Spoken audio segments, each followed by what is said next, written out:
जय नमस्कार, मैं अंबर ज़ैदी स्वागत करती हूँ आप सबका स्टांस के एपिसोड में और बात करेंगे आज 26 नवंबर की। अब आप सोच रहे होंगे कि 26 नवंबर जा चुका है तो 26 नवंबर की बात क्यों करें? बात इसलिए करेंगे क्योंकि 26 नवंबर हमारे लिए बहुत अहम है, हमारे यानी कि हम भारतीयों के लिए क्योंकि 26 नवंबर को हम संविधान दिवस यानी कि कॉन्स्टिट्यूशन डे मनाते हैं और उसको हमने उसके 75 साल पूरे हो चुके हैं। और इस बड़े उपलक्ष्य पर हम ये चर्चा करना चाहेंगे कि क्या हम वाक़ई में सही मायने में जो एक रिपब्लिक होने के जो उद्देश्य होता है, क्या हम उसको अचीव कर पाए हैं? क्या हम सही मायने में रिपब्लिक होने का जो एक जो वाक़ई में अर्थ होता है, उसको हम क्या अचीव कर पाए हैं?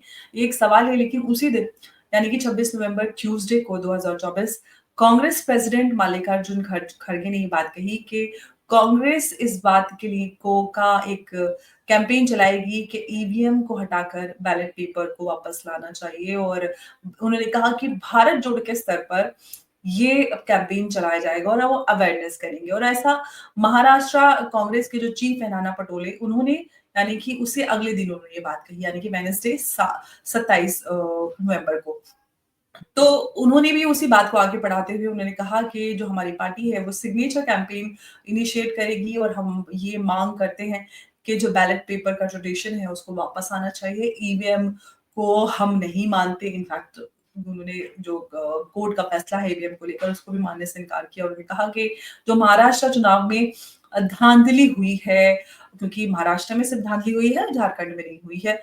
तो मतलब जहाँ पे हम जीत जाते हैं वहाँ पे तो धांधली नहीं होती, लेकिन जहाँ पे हार जाते हैं वहाँ पे ईवीएम धांधली कर देते हैं। तो जो विपक्ष की जो वही रिवायत है, जब चुनाव हार जाए तो ईवीएम रोना रो दो और जीवन चुनाव जीत जाओ तो ईवीएम अच्छे है। लेकिन महाराष्ट्र चुनाव को लेकर नाना पटोले ने बात कही कि जो जो पूरी यहाँ पर धांधली हुई है ईवीएम के नाम पर, तो हम चाहते हैं कि हम एक सिग्नेचर कैंपेन चलाएँगे, अवेयरनेस चलाएँगे, भारत जोड़ो जैसे अ, तर्ज पर संविधान रक्षक अभियान जहाँ पर हम लोगों को अवेयर करेंगे कि किस तरह से बैलेट पेपर को वापस लाने की हमें कार्रवाई करनी चाहिए।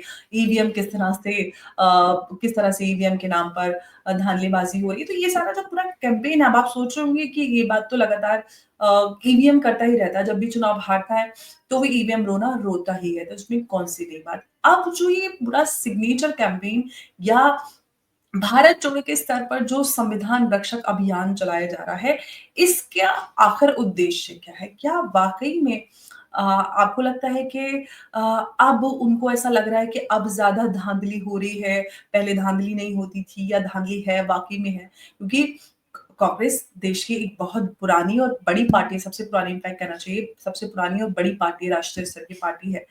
उसकी तरफ से इतना बड़ा एक इल्ज़ाम उठना, एक इस तरह का कैंपेन उठाया जाना, देश की उन संस्थानों के खिलाफ हम बात करते हैं हम इलेक्शन कमीशन की बात करते हैं या फिर हमारी जो न्यायपालिका है, उसकी बात करते हैं। तो उन्होंने जो ये ये जो सिग्नेचर कैंपेनिंग चलाने की बात कही है कि हम करोड़ों लोगों के सिग्नेचर कराएँगे, करोड़ों लोगों का सिग्नेचर करा के हम president of India election commission और हम हम भेजेंगे इन उस पूरे कैंपेन को सिग्नेचर कराने के बाद हम सुप्रीम कोर्ट और इन सब के पास भेजेंगे सुप्रीम कोर्ट के जजेस के पास।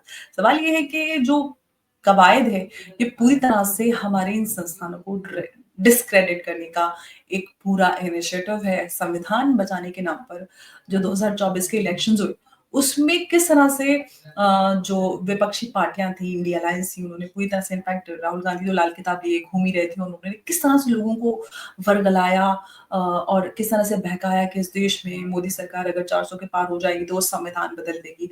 आज संविधान दिवस पर वो क्या कैंपेन चला रहे हैं?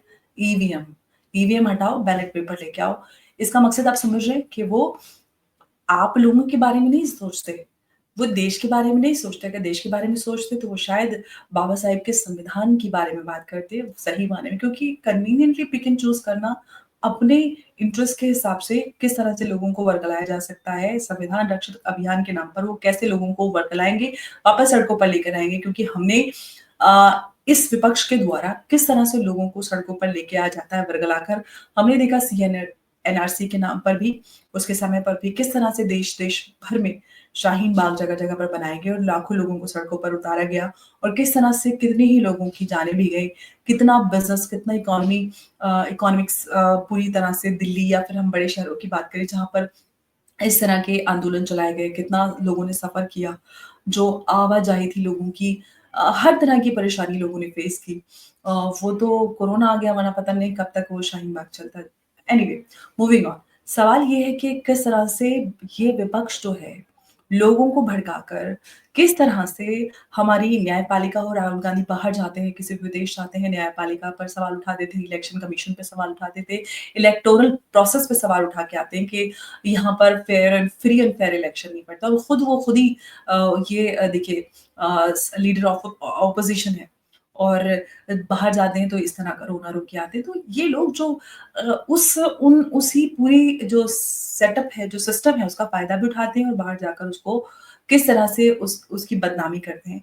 सिर्फ़ और सिर्फ़ अपने राजनीतिक फ़ायदे के लिए। वो ऐसा क्यों कर रहे हैं? क्योंकि उनको लग रहा है कि वैसे तो जनता उनके उनको वोट नहीं करने वाली है और राहुल गांधी को बनना है प्रधानमंत्री। तो ये कहीं न कहीं भारत के अंदर सत्ता परिवर्तन कराने का ये पूरा आंदोलन है। अभी हमने सेम पैटर्न पर एक आंदोलन हमने देखा, बांग्लादेश में जहाँ पर एक आंदोलन के नाम पर किस तरह से शेख हसीना को सत्ता से बाहर किया गया और उनका आउस्टर हुआ और वो भारत में आ गई।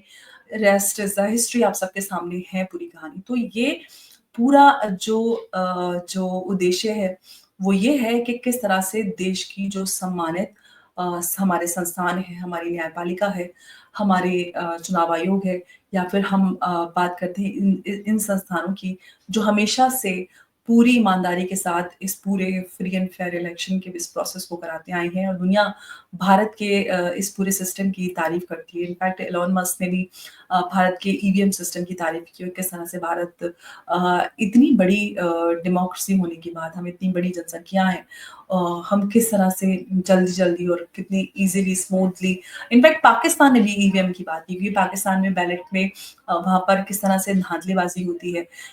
धाँधलीबाज़ी तो बैलेट पेपर में होती थी और किस तरह से ये लोग विपक्षी पार्टी आप सबको पता है कि लोगों को बूथ सेंटर तक ना पहुँचने देना, बैलेट बॉक्स चुरा लेना और ये सारी चीज़ें होती थी ताकि जो पूरा इलेक्टोरल प्रोसेस था वो उनके कंट्रोल में रहता और अपनी मनमर्जी से ये जीत और हार को कंट्रोल कर पाते। आज सिस्टम पूरी तरह से प्रूफ हो गया इस पूरी तरह से इन सारी धाँधलेबाज़ी से प्रूफ है।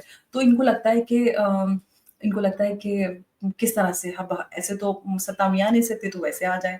तो बहुत बड़ा ये षड्यंत्र है देश में पूरे लोगों को हिलाने के लिए और कहीं न कहीं पूरी तरह से लोगों को या फिर हम कहें इंस्टेबिलिटी क्रिएट करने के लिए। तो वो विपक्ष जो है, जो संविधान की बात करता है, लेकिन संविधान की अगर बात की जाए तो ये संविधान दिवस पे आपको बात करनी चाहिए थी कि देश में यूनिफ़ॉर्म सिविल कोड आना चाहिए क्योंकि सही मायने में तो एक रिपब्लिक में क्या समान अधिकार नहीं होना चाहिए क्योंकि संविधान सबको समान अधिकार सुनिश्चित करता है, लेकिन नहीं है, उसकी बात विपक्ष नहीं करेगा क्योंकि वो उनकी पॉलिटिकल इक्वेशन को सूट नहीं करता।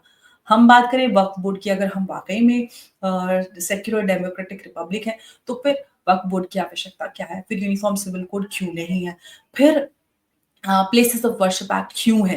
तो इस तरह के कई सारे डिस्क्रिमिनेटरी प्रोविजंस हैं, लॉज़ हैं, उनकी बात नहीं करेगा ये विपक्ष जो संविधान की बात करता है क्योंकि संविधान करके इन्होंने लोगों को बहकाकर अपनी सत्ता हासिल करने की जो कोशिश की थी 2024 में वो ख़्वाब पूरा नहीं हो पाया। हालाँकि 99 पे अटक गए राहुल और उसको किस हद तक उन्होंने उसको बढ़ा-चढ़ा कर प्रेज़ेंट किया कि अब देखो हम तो 99 लेके आए, हमने संविधान बचाने का काम किया। ये संविधान बचाने का काम नहीं, आप अपनी कुर्सी बचाने का काम करें क्योंकि कुर्सी आपको वापस मिल नहीं पा रही है राहुल गांधी को और प्रधानमंत्री बनाना ये बड़ा अजीब-सा ख्वाब है, जो पूरा नहीं हो पा रहा है, उस ख्वाब को पूरा करने के लिए हरबा आज़माया जा रहा है और अब ये एक नया हरबा है जिसमें संविधान रक्षक अभियान के नाम पर लोगों के बीच में लोगों को बहकाने का काम एक बार फिर से कांग्रेस करेगी, भारत जोड़ो, न्याय यात्रा और ये सब यात्रा के नाम पर। तो अब ये बात मैं आप सबके सामने रखना चाहती थी क्योंकि अहम बात है एक बार फिर से ये आंदोलन के ज़रिए हम देखेंगे कि कांग्रेस किस तरह से इनफैक्ट लोगों को किस तरह से बरगलाकर सड़कों पर उतारेगी और राहुल गांधी को प्रधानमंत्री बनाने की कवायद की जाएगी क्योंकि जो बांग्लादेश में हुआ सेम पैटर्न को रिपीट करने की भारत में कोशिश की जा रही है। और मुझे ऐसा अनुमान पहले भी था, मैंने इस तरह की बात पहले भी कही थी कि वो पैटर्न भारत में भी अपनाया जाएगा। अब वो होते हुए हम देख रहे हैं। आपको क्या लगता है बताइएगा, अपनी राय साझा कीजिएगा। नमस्कार, जय हिंद, जय भारत।